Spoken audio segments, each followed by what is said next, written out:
Good afternoon, everybody. Welcome to TED Talks Ball, Monday afternoon edition with Ryan from No Border Sports in the house. You can find him at Border Sports on Twitter or No Border Sports on YouTube. And we are doing a simulcast. So if you're not seeing people in your chat, you're probably in mine or you're in his. We got people in different chats, so apologize in advance, but I'll try and put them all up, and that way at least you can see everybody's chat. And if you're in either chat, please make sure to go to the other one and like and subscribe if you haven't already, please. And with that, thanks for having me today. You bet. Oh, man. Anytime.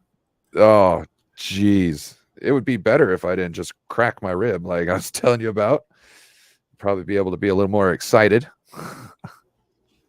You're doing great, man. So Ryan's playing with pain. He had a spill right before the show here, and he thinks he has a broken rib. So luckily, I'm not gonna tackle you or anything like that. Or I think the other things we should avoid is try and keep you from laughing or coughing. I think are two real bad things when you have a broken rib, or sneezing. Right? Those are all terrible. Coughing. There you go. It's medicinal. Yeah. Awesome. Right. But yeah, so tell everybody what you got going on. I think you were mentioning you got the NWO show tonight with Beto and Bash, if I'm not mistaken. Yep. Beto and Bash, 6:00, my channel. And then we've got Niners and Friends tomorrow. I believe it might be on my channel. I haven't checked, but I think it might be. I can't remember if Beto went last, but we'll figure it out. Just make sure you follow me on Twitter and you'll get the notification. Also follow Mariah 49er Faithfully and Niner Sickness too. We all retweet the same show. And then Wednesday, I've got this new show I've got put together with Joe Stevens called The Rivals. We're on his channel this week. And then Thursday, I got my show with Raj. And then Friday, I got my call-in show that we are moving to 5 o'clock. From 7 o'clock to 5 o'clock. We'll see how that works. But yeah, please join us at the end of the week for a call-in show. It's fun times. We had a crazy rap at the end of the show at 1 o'clock in the morning. And if you go back to that video, if you go into the chapters of the video, you can go right to it, so you don't have to go through all 5 hours of that thing. But yeah, go check that out. Smokes. Bro, we went 6 last week. Wow. We usually run out of stuff. We usually run out of stuff to talk about 4.5 hours in, and it's just we kind of coast over the 5-hour mark because it's why pull up short, when you could just eclipse that marker. And then so yeah, and you gotta be beat after those, man. That takes a lot out of you doing long shows like that. It's fun times. Yeah, that's good stuff. And then for me, what I got coming up tomorrow morning at 10:30, I've got Greg, who's a Cowboys fan. I had him on before we played them in the playoffs. So this will be Is that the guy with the nice beard? No, that's Nix. Nix is a cool guy. He's a really cool dude. Greg is a different one. I had about 4 Cowboys fans on that week. I had Ashley, Greg, Nix, and I'm blanking on the 4th. Maybe it was just 3. It should be. Oh, Cole Cowboys also came on, and he and I are trying to work something out this week, but the time he wanted on Thursday is already taken by Niner Joe, who's going to be on Thursday afternoon. I got Jason from 49ers Cap tomorrow afternoon. And then Nick Ludlam Thursday midday at noon from 49ers UK. And Zane on Friday morning at 10 a.m. So got some good stuff. Oh, and a dub show Friday afternoon at 3 p.m. with Nat Fluential. She does reporting for the Warriors. And we've been Twitter buddies for a while. So pretty busy week. That's awesome. Although if anybody's looking to do something on Wednesday, my Wednesday is looking pretty open right now. So we'll see. And we can go over that at the end of the show too when more folks are here. But for now, let's see. We do have a few folks here. So we've got Jess from East Coast Red and Gold saying, "What's up? What What's up, up, Jess? Jess? Hope you had a nice weekend." She got to meet Ronnie Lott again. I'm pretty sure she got some things signed. I know Fred signed the end zone marker. Yeah, she's Pylon. got this, and she was wearing Fred's jersey smartly, knowing that he was there. I hope she didn't tell him Kittle was her favorite, though. I would have ratted her out for sure if I was there. It's a good thing I wasn't. What else? We got Brian Culp in the house saying, "My dudes." What's up, Bryant? What's up, Faithful? He's saying. We got TL in the house. Taryn what up, saying, TL? "What up, fam?" Thanks, Taryn. We appreciate it. That's the other half to the 49er Faithfully. I explained I got a show on Tuesday with. TL is her main co-host on their channel. We kind of just scooped her up into another show. So yeah, shout out to Very TL. cool. They're both great. Taryn was just on the show on TED Talks Ball not too long ago, last week. So Brian's saying, "Yep, very crazy rap." I definitely have to check that out. I saw you talking about it in the channel, and I wasn't sure if you were joking or serious. He also shaves with knives. He sent multiple people pictures of a knife that he said he shaved his head with, and it looks like a French knife from the kitchen. So it's a very interesting rap. Who shaves his head with knives? His name's Jeff. I can't remember his whole name. Okay, yeah, that's fine. Got Bebop Jones in the house. Tune in on Fridays, boo, boo, Cowboys, boo. Indeed, yeah. It's I definitely don't like the Cowboys. I think the Seahawks are still more hated by me right now, but Cowboys are close. I don't know. The Eagles might have even gotten ahead of the Cowboys now. When somebody was asking in a tweet on the timeline the other day, maybe it was yesterday, what game are you most excited for this season? And I tweeted, oh, John Chapman asked, and I did a meme of like some Eagles fan being held up on a 2x4 flapping above a crowd. And I was just like, yeah, that's who I want to get revenge on the Eagles for sure, and that fan base. Which game are you looking forward to the most this year, Ryan? For the Eagles. There you go. Yeah, we're in like minds there. I'm hoping it's week one. Bebop says Kobe. Oh, that's who. No, I don't know. I'm not sure what that is. I don't know. Is it Jeff Kobe? Is that the guy's name? No. Jeff. No. What up, Seahawks Eddie? Yeah, Seahawks Eddie in the house. Sorry, Seahawks, for slandering your team there, but all those years of you guys handing it to us definitely added up for me. They're still my most hated team, especially since you guys were supposed to have a rebuilding year last year and you made the flipping playoffs. What the hell's going on with that? That wasn't supposed to happen. It's the trauma you put us through. I remember my grandpa was a World War II vet, and he was a good guy, but he was racist against Japanese people. And, they killed all his buddies when he fought against them. I'm not saying it's okay to be racist, but I understand where he got his thing from. You know what I'm saying? And it's not okay, but, and I just, it's just like that. Like, hey, Seahawks, we just got to understand that for the most part, when we talk about teams, there's a dislike, a general dislike, and it comes from years of battle. No doubt. Jess says Ronnie signed an 84 card. Is that 84? Is that Brent Jones? It was 84. Is that right? Or maybe 85? An 84 football card, like from the year 84. Okay, because Ronnie's rookie year was 81, I think is why that's throwing me off. But anyway, Jess is getting a good laugh out of it. Saying, "What's up, fellas? We're only supposed to win 6 or 7 games." I would have said 5. If you told me a team in the NFC West went 5-12 last season, I would have said Seahawks, not Rams, for sure. I thought the Rams would have trouble, but not as much as they did. McNew in the house, David McNiner saying, "What up, Ted and Ryan? Thanks for joining." Thank you for joining. Appreciate it. So interesting stuff. I think one of the more interesting stories over the weekend was the Raheem Mostert tweet. Yeah. where Oh, I he forgot was to add saying that. maybe if we had run it a few more times, maybe we would have beat the Chiefs in the Super Bowl 54. Love to get your thoughts on that tweet. Well, first thing you also have to know that he kind of has a dog in the fight, because who are you going to run the ball with more? You're going to run the ball with more like Raheem Mostert. So this is kind of like, like Marshawn Lynch run the damn ball type of thing. Shout out Seahawks Eddie, run the ball. But I'm not saying he's wrong, because think about it.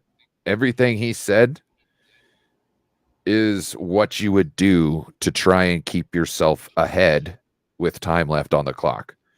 You would run the ball, especially if you got somebody like Raheem Mostert in the outside zone like we were running that year. You know what I mean? Even the cutbacks, like if they're selling out on the outside zone part of it, you can always cut it back and do inside. And it's really hard when everybody's selling the outside run not to easily take it to the house on an inside zone run. So I think, there's definitely truth behind what he's saying. I just want to make sure everybody knows that there's more than just a little bit of skin in the game for him. Not only did he not win a Super Bowl, but he was the running back he's proposing be used more. But yeah, think about it scheme wise. Run the ball. Why do you think the 49ers run the ball? To run out the clock. You're up. You've got a good running game. Lean on that. Kyle decided to go with what the defense gives him, which sometimes I wonder if him calling 2 plays in the huddle is really good. Because if that's the case, the defense can give you the look they want you to move into the play they want you to play. You know what I mean? So like if they know Absolutely. you're not running the ball when somebody's coming out in this defense and you're passing on them, and they're like, look, we can rely on them not being able to sustain a drive if they're going to rely on passing. So to me, it was a wonderful gamble. And that's why I think Kyle should figure some things out. I think maybe like his play calling is susceptible to being altered by the defensive coordinator, just by, audibles and such. Yeah, no doubt about it. Some of the blame's on Kyle, some of the blame's on Jimmy for audibling to the pass plays, and then even more on Jimmy for not being able to execute the pass plays that he audibled to. But yeah, I mean, it's hard. There was that 2nd and 5 after Mostert had run for 5. And I was thinking, there's no way if we ran it 2 more times, we wouldn't have gotten a first with Mostert. So I kind of agree with this tweet too. Real quick, just want to call out to Jess. I got there's a new piece of swag in my studio here. There's the SF that's kind of on the Rice jersey is actually from Bex from East Coast Red and Gold podcast. And that's her Diva Den towel. And it just arrived the other day. So I added that to my studio setup there. So I'm sure Jess will recognize that. I'm looking for a 49er, a faithful UK flag. That's what I'm looking for. That's how you made it. Yeah. Well, Lee Gowan said there's one on the way. I've slated, see if I can point up above that poster there. That's a great spot for it. I think that's where it's going to go and pretty much close out my availability for. I know where I'd put mine. Yeah, you got a nice spot too. Kind of the same. We're both in the upper left corner there of our screens. I think it would look good. Just got to talk to Paul Hope and Lee Galland. I talked to Paul Hope, and Paul Hope totally just was like, "You got to talk to the other guy." So I think I'm screwed. Yeah, El Presidente. Because if Paul's not going to help go to bat for me, you know what I mean? Then what chances do I got with El Presidente? You just got to get him on your show and then put him get him live and then shake him down, shake him down, bring everybody in there, make him feel bad if he said no. Yeah, you can't say no in person. I just cracked my rib. It's hard to breathe. Can I please get a Niner UK flag? Niner Faithful UK flag. Yeah. It'll get me through. Randy Daytona in the house says, now this is a quality duo. Nice. Thank you. Ryan is definitely quality. Good guess is the key to good shows, in my opinion, for sure. Little Faithful Flowers. Thank you, Randy. Appreciate it. David's saying, "Do you guys think we're switching to a power run offense?" Look at that O line combined with TDP and Jordan Mason. Ryan, I don't know. I've never heard that before. Have you? Oh, if you tune in tonight at 6:00, that's definitely one of the questions. Yes, I think I'm not saying that we're fully switching over, because I think with the way Kyle likes to run his passing scheme, I think you have to use the zone run. But I think that in the beginning of the season, we're going to lean a lot more on it, because I think it's going to help us get off to a better start. But yes, look at the guys that he's brought in prior. But look at the prior. What's the guard? I can't remember. The guard center, Aaron Banks, Feliciano. Oh, Feliciano. Mm-hmm. Feliciano. He could be a tackle, like size wise, like the thickness. He'd be bigger. He'd be a tackle on the right side of our line, or he would be a left guard. Because I was talking with Grant the other day, and he's explaining like the left side of the line is like the anchor, and the right side of the line is like your flanker. So you've got your hammer and your what do you call it, the anvil, and you can crush people like that between them. So he's like, if we switch to this power running scheme, you're not going to have that on the right side anymore. And that might be also another thing that might be why we're switching things up, is because Kyle Shanahan, all the good zone plays are done off the right side of the line with McGlinchey. You know what I'm saying? So if they always know that, then how are you going to be, really effective at it if they're always knowing the zone's going to come off of the right side there? So they can already be ready for it in their base defense and the way they place people around the field. Not only that, but McGlinchey's gone now too, right? Yeah. And who are you gonna I think this they're switching it up and trying to do more of this power, because also you're not going to have a tackle like McGlinchey who's going to get thrown around as easily, because he's essentially a hybrid tight end. McGlinchey, with how he's going out, he's just a bigger Kittle out there in front in the running game. So I think, with some of the guys they're bringing in, we're going to have more of a pass blocking that actually holds up a little bit more. It doesn't get pushed down or just like collapses immediately on the right side. But also I think we're going to be running up the gut more, and which is fine with me, because the way you see Jordan Mason and the way you see Elijah Mitchell get like almost 10 yards a clip going up the middle, I think it's better that we just kind of get more offensive linemen who can make that more of a thing, and we might be able to break those to the house at some point. Love it. Yeah, I remember you brought it up. I was joking around, folks, when I asked Ryan if he knew anybody who had said we might be switching to a power run blocking scheme, because he brought it up in a chat in a show I had last week. And then he saw Grant, I guess, Cohn talking about it. And then he quote tweeted it and was like, he was like, give me my flowers. Give me my flowers. I don't know exactly what you said, but it was pretty funny. No, I actually called in. If that clip, like I called into the clip. I was the one talking to Grant about it. Oh, it's like the second time. That's the second time. I thought Grant had heard it somewhere and picked it up and was running with it. No, I got it. Okay. No, I wish that would have been awesome. Yeah, but that he did seem to agree with me. You shouldn't even have corrected me, man. Oh well. Oh no, I'm gonna correct. It's better to be honest. Better. I'm not trying to have anybody out there assuming I'm doing more than I am. You're doing a lot. Real quick, Sports King, first time guest here. You must know him from your channel, Ryan, I'm guessing. Oh yeah, Sports King. What up, man? Right on. Well, thanks for joining. We appreciate you being here. And Ryan said it earlier, but we should repeat it since we're on both channels. If you're on my channel, please make sure you go over to No Border Sports and like and subscribe there. If you're on No Borders, please come on over to TED Talks Ball when you get a chance and like and subscribe here too. The link really is in the description. Yes, it does. There you go. And if you like my stuff, you'll like Ted's stuff. And Ted goes on in the mornings a lot more. So between us, you'll get a good fill throughout the day. That's You'll right. have a couple of shows to watch. Yeah, I'm mostly business hours and Ryan's mostly evenings. So yeah, we don't really conflict with one another very much. That's true. Great one in the house. He's saying Wanya Morris, right tackle in the draft. That'd Okay. be that'd be a good option. I do believe. People are saying hi to each other. Here we go. Matt Pryor's There's big there, and strong, not there's no athletic. way they draft a right tackle and then start him this year. Is there? You don't see that happening at all, do you? I mean, not if we don't move up. But Yeah. if we move up, Especially if we don't move up.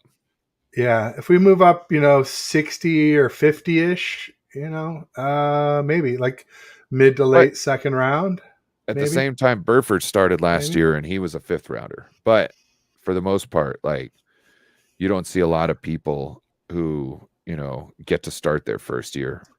Right. Burford And and Burford, McGlinchey. and you could say Burford started, but that's only because he was in there first. He didn't finish, most games. Most games he platooned with Brunskill. So, other than when Brunskill filled in for Banks when Banks got injured, but most of the season they were platooning snaps there, and that was to make sure that Burford could handle the rigors of a 20 game season after coming from college, where most of these guys have only played 10 or 11 games in college. So, what else? Eric Wallace in the house saying, "Hey everyone." What up, He's a Eric? Seahawks fan too, right? Yes, he is. He's a Yeah. very he's not a 2012 like we call it. He's one of them old school Right. Seahawks fans. He's just a pleasure to have in the chat. So if you guys see him in the chat anywhere, make sure to say hi to Eric and be cordial to the man because he's always going to be cordial Nice. to you. Bash says hashtag Snickers is thicker than a Snicker. We kind of glossed over that. There was a comment about Matt Pryor. That Yep, he's David big and McNiner. strong and not athletic. Yes, Bashar, he's You thicker than say a Snicker. Snicker, you say Snicker, and it's David McNiner. He is a big guy. I think he's Pryor's like 6'7", 340 or something like that. So he Yeah, is a large human being.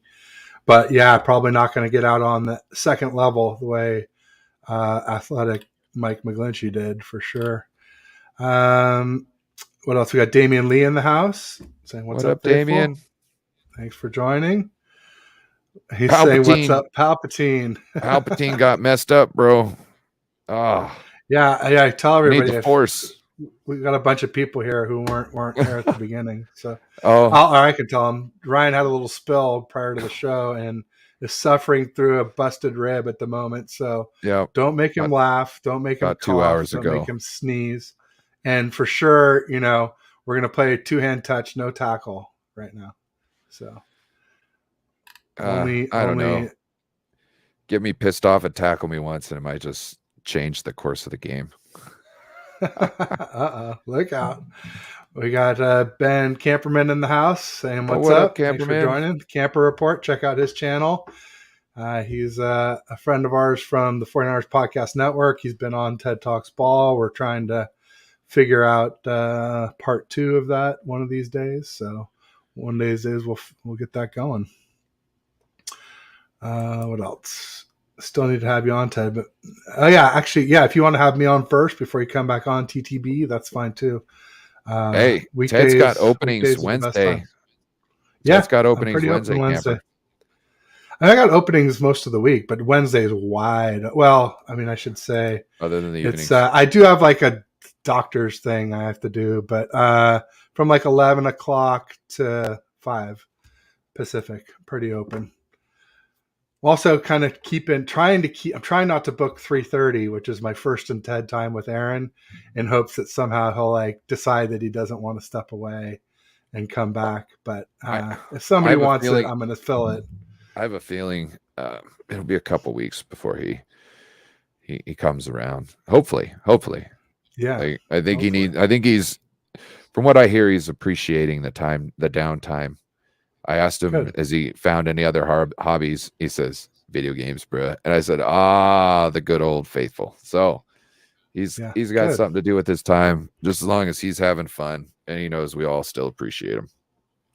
Like I said, I'm trying to keep it open just in case he changes his mind last minute.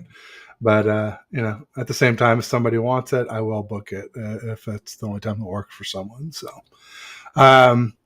what else? We got Bebops just saying hi. Eric Wallace saying, yes, sir. I always treat people how I want to be treated because it's sports. Yeah, it's kind of the golden rule, right?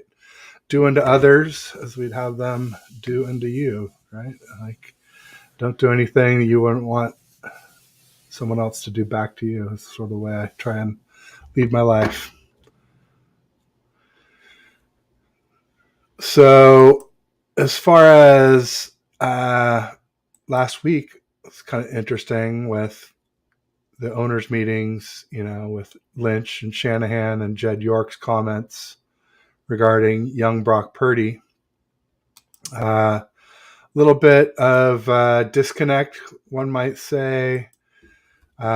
Lynch was saying, hoping to have Purdy back by camp. Kyle saying back by week 1 or maybe as late as week 4. But at the same time, Kyle was saying 6 to 8 months. And 8 months from March the 10th is November the 10th. And that's actually Thursday night of week 10. So a little bit of a disconnect there too between week 4 and week 10. Again, maybe that's just what they're hoping for is week 1 to week 4. But just be curious to know your thoughts on that, Ryan, as far as do they do it on purpose? Are they not in touch on this? Is it each pushing different agendas? Like Lynch never really wanted Lance, and now he's like trying to push him out. What do you think? I think this is two people who heard the same information that didn't speak to each other about it after they heard it. Okay. And they both took their own, with their own goggles, took their own insight into what everything meant. So I think, with how John Lynch answered, you could tell that his goggles are very optimistic and that he's like, well, I think he's a little bit smitten with Brock Purdy, but I think the reason is he's the one on the hook for trying to find this new quarterback. You know what I mean? The one that this and that. And he thought he had Jimmy Garoppolo. That wasn't looking so good. And now he's thinking, oh, I've got my next guy. We finally did it. This will give me some sort of validity. You know what I mean? Like, finally, I will be able to prove that I'm a good GM because I've been able to show it in every other position other than quarterback up to this point. And I think he got a whiff and he's like, I'm all in. Because I think he knows his reputation is almost linked to this guy now at the moment. Because the 49ers obviously are not necessarily willing to give Trey Lance what he needs to evolve into the quarterback that he potentially can be. Yeah, no, it's crazy stuff. Especially, I feel like the speculation that we might trade him. I mean, there's some people. Well, Larry Krueger has been pretty gung ho about saying that he really thinks that Trey Lance will be traded. And what is during the draft? And what is his reasoning behind the 49ers trading Trey Lance? I think the comments around Sam Darnold. Well, no, he said in his little video that the reason the 49ers are going to trade Trey Lance is because they love him. So do the right thing. So they're gonna draft a guy with 3 first-round picks, and then they're gonna realize, we've kind of mismanaged his development. So we like this kid so much, we're going to trade him away at an extremely reduced price off of what we paid for him, just for his benefit. And I'm not saying the 49ers wouldn't do that. But holy moly, if that's what the management thinks is good for the franchise, you know what I mean? Like, being good to the players is one thing, okay? The reason why you're good to the players is because it helps the franchise. This is being way too extra for something you're not going to get anything in return for whatsoever. Oh, I was wondering why he wasn't saying anything. Yeah, I just think that it's kind of you're trying to deal Trey Lance away in Larry Krueger's scenario. You're trying to deal Trey Lance away so he can have good development and all this, but who's going to pay the capital? Like, let's say 2 first round picks. Nobody's going to pay that. 1 first round pick. Like, Larry seems to think that Trey could get us some capital in day 1. Okay, get us some capital in day 1. Why? What's the sense? Who in the upper in the front office is confident in their ability to pick any player on day 1? Out of 4 picks they had, 3 of them were bad. We're about ready to. We didn't pick up the 5th-year option on 1. The other 2 aren't on the team anymore. We've got 1 guy in the first round that we've picked out of 4 picks. The average, like, doing good in the NFL is picking or hitting on half of them. Okay. So now in 7 years, in 7 picks, we'll have 1 guy that actually starts. Well, I guess you could say Trey Lance starts, but until Brock Purdy comes back. And that's what the upper management has said. So to me, it doesn't make sense. Like, why do you move off a guy without seeing if you can actually get something from him first? You're talking about you've only seen the guy healthy for.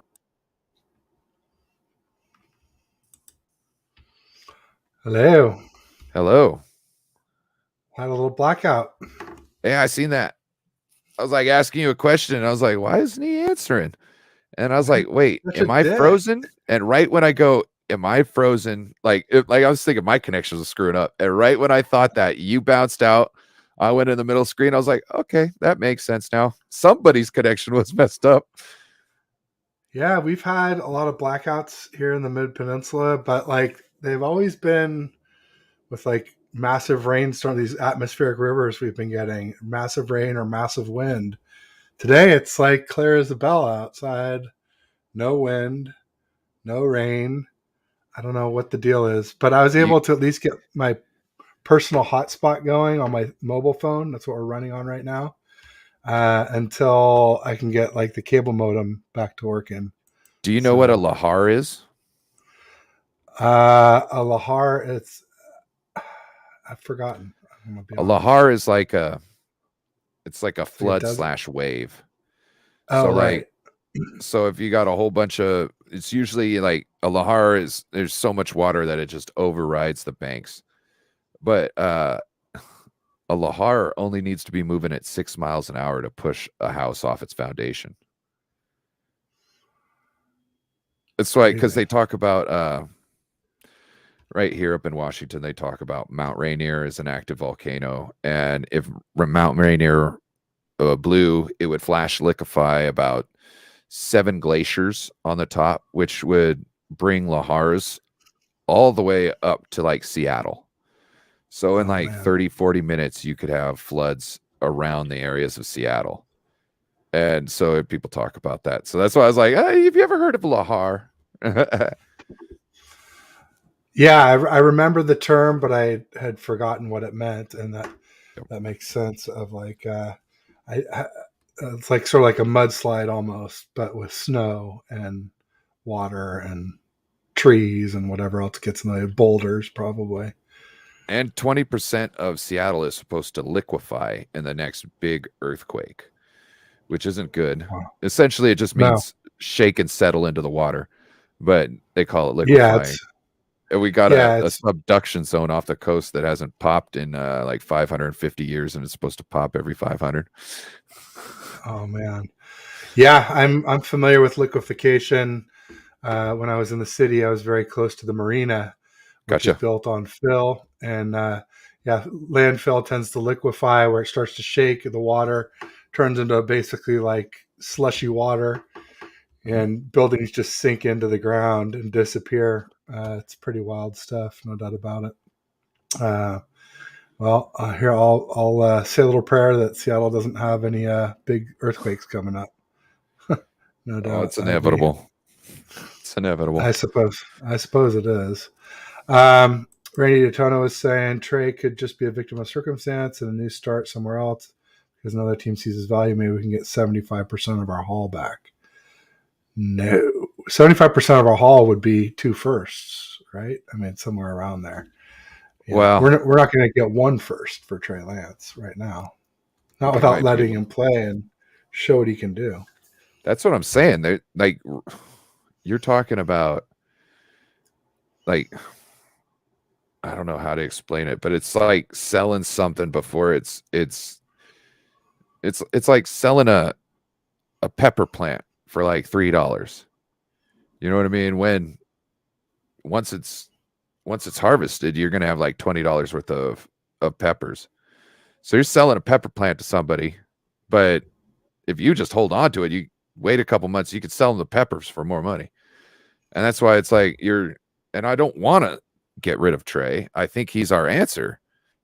But the way they're looking at him, if they come out and do the Lamar Lance style offense like they did last year, I'm going to flip, because there's no sense of keeping him on the team and then running him into the ground unless Kyle thinks that he has to run him into the ground, or else his his mystique will be diminished. Because if he goes somewhere else and balls out, everybody will be like, man, Kyle didn't know how to use this guy. I thought he was an offensive genius. Yeah, it's wild. You can't buy high and sell low unless they're just trying to like minimize the chance of having controversy. You know, there's that saying, if you have 2 QBs, then you have none. And we've got 3. So what does that mean? Wow, come on. Are we really calling Darnold on the same level as Lance and Purdy? We are, when Kyle talks about him like he is. That's what I'm saying. Whether I think he is or not, our head coach is willing to talk more glowingly about a guy he's had in the building for a week than a guy he's had in the building for 2 months or 2 years. To me, it's ridiculous. But Kyle talked glowingly about CJ Beathard, and he talked glowingly about Brian Hoyer, and he talked glowingly about Sudfeld last year before Purdy beat him out. Kirk Cousins. Well, at least Kirk Cousins is a decent. He loves quarterbacks that aren't. Oh, how to put this? He wants to be the star. He wants to be the star of the offense. So all these quarterbacks who are crappy at doing all these other things, and he sees they can do these 2 things right, and that's exactly what I need out of them. They'll be perfect, because no one will talk about how amazing they are because they know they're not. I'll get all the credit for being an offensive genius. But if you can't figure out how to use Trey and his arm in your offense, how much of an offensive genius are you? No doubt about it. There's lots of different passing schemes that you can marry with a running scheme of like ours. And he has to have it one way, because that's the only thing to know. Did you watch that JT O'Sullivan video? Yeah. I'm going to start getting into how many actually passing schemes Kyle uses, because I think there's only like 3. I think he only uses 3 strategies in his passing scheme. And to me, he's just waiting for one of those schemes to work. So to me, if you're a defensive coordinator and you know you only got to protect against 3 schemes, how hard is that? It's not like you have to predict against 5, 6, 7 schemes that are in other systems. It'd be how they want to attack you. You know what I mean? Kyle's only trying to do it in 3 different ways and in one spot of the field. You know what I'm saying? So I don't think he's that much of an offensive genius. I don't. Either that or he's just too stubborn. Either that or he's just too stubborn to do anything different. Like, he can't evolve. You know what I mean? He can't see something else happening, see something get shut down, and his first reaction is to lean into it instead of, well, how can I change it up? Because obviously they've got my number. Yeah, he definitely tends to try to make people fit his scheme rather than his scheme fit the strengths of his quarterbacks. People, I should say, quarterbacks. Great one saying Purdy going to get us capital next season after Trigger Trey balls the F out this season. I mean, I could see Trey balling out. I could see Trey winning the starting role. Do you think we would trade Purdy in that situation, Ryan, or do you think we keep him as a proven backup? If Trey shows what we all expected, Brock would be gone. Not necessarily that year, because the way I see it, if anything happens, I want Brock as my backup. You'd be crazy not to. You know what I'm saying? You'd Especially be crazy for only not $1 million a year. Yeah. So that's how I see it. I would, once I figured out Trey was my guy, I would keep Brock till the end of the year, and then I would try and figure out how to deal him for the most capital, essentially, with taking into consideration him.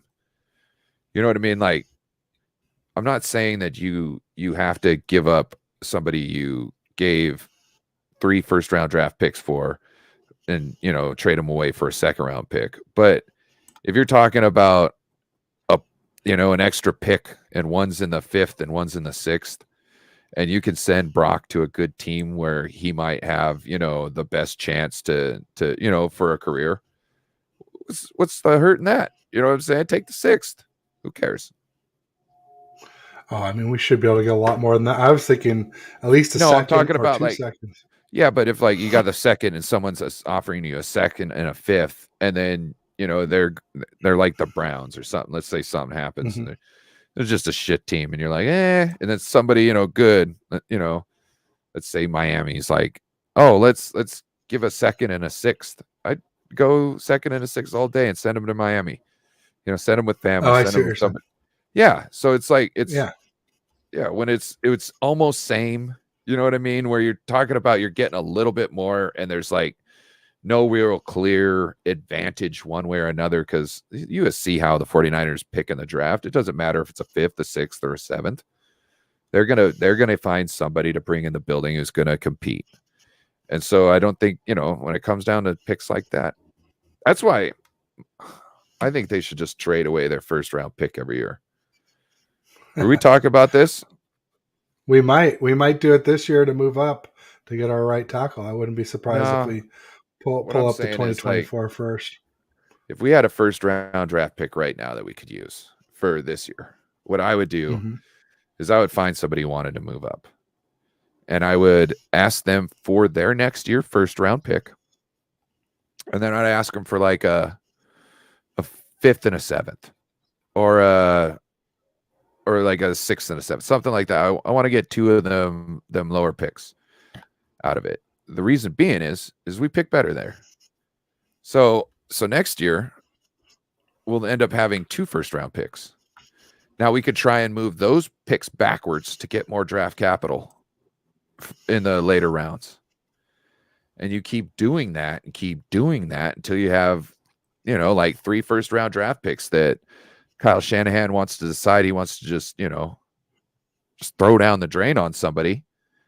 Then you got it. But the whole time you were using that draft capital to make draft capital. So that's my philosophy, because they suck at picking in the first round. As far as I could see, they've picked, 5 people in the first round, and one of them is a starter on our team, and the other one is rumored to be traded before his frickin' 5 years are up. Oh, wait, sorry. There was McGlinchey. So wait. I guess there was 3. So I guess they're almost 50-50, which is okay. But still, I don't trust them. I'd rather just move back every year and get more capital, in the later rounds of the draft. And then one year, you can make a splash play. You could do all this type of thing. Or you could just, pick a whole bunch of first-round draft picks. You know what I mean? Let's say you got to give You got to give, let's say Trey Lance is working or Brock Purdy, whoever is going to, get their bag. You know what I mean? So then if you keep trading back your draft picks every year, you can keeps getting capital for them. And then let's say you got to give the quarterback the bag. Okay, now we've got a couple first round draft picks. We can go and draft people we now need to replace on the team because we're paying a quarterback a little too much money. So I think there's things to be said. The only problem with this scenario is finding partners to move back with that want to do this. That's the only problem. Yeah, no, it's an interesting concept. We've seen some teams that kind of do that. The Seahawks are a team that a lot of times we're willing to trade out of the first and get more draft capital. Got SG Sports in the house saying hi to both of us. What up, Chardal? He loves your channel. I'm assuming he's talking to you, but who knows? And then we got Ryan saying, a gentleman, a scholar, true champ, kept the show going. Thank you. Saying hi to Chardal. Crypto Ryan, love your tats. Hey, wrong one. Just saying hi to both of us again. Who do you think, Chardal wants to know, who do you think will be the starting QB for the 49ers, Trey Lance or Purdy? I'm going with Trey Lance. I think I don't think Purdy's going to be ready. And I don't think Sam Darnold is going to be as knowledgeable in the system to be able to really be competitive early on in camp. So I think that will solidify Trey Lance's role. My only issue is what offense is Trey Lance going to be running, Kyle? That's my only question and concern. And if we're, like I said, if we're going back to the Lamar Lance and style of scheme of offense, it's not going to end up good. And we're just going to be putting in Sam Darnold before Brock Purdy gets back. One way or another, whether he snaps his ankle or, like his knee gets hurt, you know what I mean? Like, that's not why he's here. Kyle, I know you drafted him for a reason, but that shouldn't have been the reason. No doubt. Chardal saying you should have a call-in show. I think you do have a call-in show, don't you, Ryan? Yep, Friday nights. Come see me, Chardal. We got a call-in show. Yeah. There you go. Starts at 5 this Friday. Randy says Purdy highlights make it look almost impossible for Trey to ever play unless Brock is hurt. Well, yes and no. Not really. Yes, Purdy looked good, but we haven't seen Lance with CMC yet, and we've barely seen him with Kittle. So, and we've barely seen Lance, period. Only 4 games. He's got so much less experience. With a little head start this season, he could take the reins and never look back, in my opinion. Every quarterback we've had in the last 5 years will throw one pass that either is an interception or should be an interception every game. And sometimes they'll throw an interception and they'll throw another ball that should have been an interception. So as far as that goes, like, yeah, the highlights might look good, but you're not, when you're not seeing every down, it's hard to get a real good grasp of the actual talent. And I'm not saying that Brock Purdy's bad. I'm just saying Brock Purdy, like every other quarterback we've had in this room, needs to get better at something. It seems like Jimmy decided he didn't want to. Brock seems like the type of guy who will die trying to. So I have faith in that. You know what I mean? As far as Brock being better, I think Brock will be one of the guys who will do anything he can to be better. You know what I mean? And I appreciate the same thing with Trey Lance. Trey Lance came in here. He had racked up the most time on the tablet. He knew the offense. You know what I mean? Coming into training camp. That's crazy. That's crazy. So when you've got people like that on the team, even if they're not the best athlete, if they've got the drive and the will to compete, you got a game player. You got a gamer. Yeah, no doubt about it. Chardal threw me off. He's asking where Waruna is. Waruna goes on Ryan's show on No Border Sports, and I've had Waruna on this show myself as well. Waruna's But taking a step back from YouTube at the moment. He's not really involved with No Border Sports anymore. His work is kind of taking up some things, so he kind of bowed out to kind of be like, hey, I'm not being a part of it too much anymore. So I just kind of want to officially kind of make it, so you don't think that you have to wait for me on something or do, you know what I mean? He just kind of was like, hey, it'll probably just make it easier if.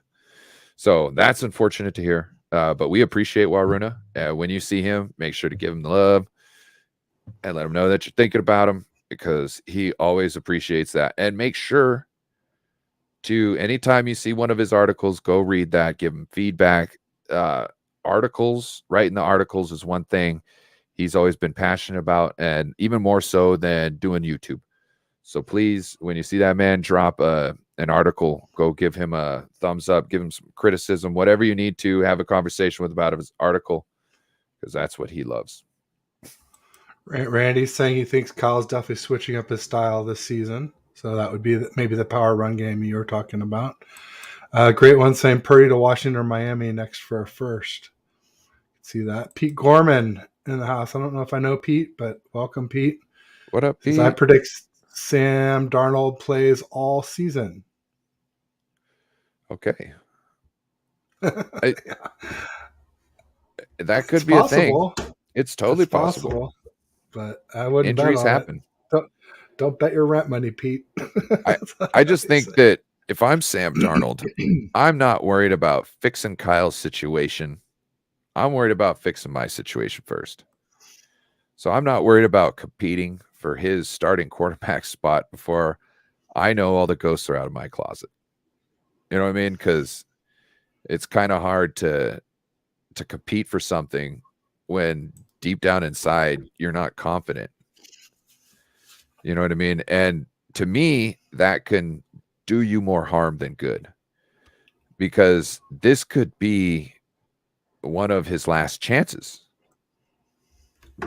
And if he doesn't, if he worries about the competition and doesn't worry about putting good stuff on tape, that's going to go around the NFL. You know what I mean? Everybody's be like, well, he didn't work out with Kyle. Kyle, what's going on? Oh, he just, it's the same old guy you see on the game tape. Why? Because he hasn't fixed his problems before he went out there and tried to be the man, where he makes all those mistakes that he makes. So I think it's really on Sam Darnold to fix himself first, not worry about what Kyle's thoughts are, what anybody else's thoughts are. Just get yourself grounded first so you can be better in your career going forward, not necessarily just this year. Yeah, I think for Sam Darnold to play a lot, Purdy would have to not be ready week 1. And I think Lance would probably have to get injured in the preseason for that to happen. There's a chance that Lance could beat out, or Purdy could, or Darnold could beat out Lance, but I think it's pretty unlikely. I will say with Darnold, I see some parallels with him and early Alex Smith, not in playing style, because Alex Smith was so conservative and barely ever turned it over, and Darnold's kind of a turnover machine. But Darnold also rips it and throws deep, throws downfield, throws outside the numbers to wide receivers, things that Alex Smith barely ever did. But they both had 5 OCs in the first 5 years on bad teams without a lot of weapons. So that was the part where I could see Darnold doing better. And apparently he has been doing a little bit better in 2022. John Chapman tweeted that he went 4-2 with the Panthers after they started out 3-8. And Dave Lombardi posted something a few days ago where he was saying that Darnold's CPOE kind of went up in 2022. He was minus 4.6 in 2018, plus so 1 did Jimmy in 2019. G's. Yeah. But Darnold I'm not was selling playing short. in 2022 without CMC, though. So that was basically with just DJ Moore was his only good weapon. So he's been through 5 offensive coordinators. Third different team. So yeah. you're talking about he's developed a lot of bad habits along the way just to survive. He needs to unlearn those and learn new ones. And that's why I think he's here out of all places, because I think he saw what Brian Greasy did for not only Brock Purdy, but Jimmy G, James Richard Garoppolo. I think that he saw how different things had gone. I remember Grant was saying, I don't know really how much Brian Greasy did, but Grant was also showing us how Brian Greasy's drills actually like suited the situations that quarterbacks face under pressure. So I think it was things like that Brian Greasy actually, did for them. It was do these drills to make things more reflex in stressful situations, so you can, so they're not so stressful. You don't have to think, you just have to react. Okay, I'm getting pressure right here. I need a dump right here. You know what I mean? And that's great. And I think that's why he's here. So that's why I'm like, don't worry about competing just yet. Worry about getting the ghosts out of your closet, correcting those bad habits that you've picked up trying to survive in this game with, all these offensive coordinators. So yeah, I think that gives him his best shot here and forever, down the road.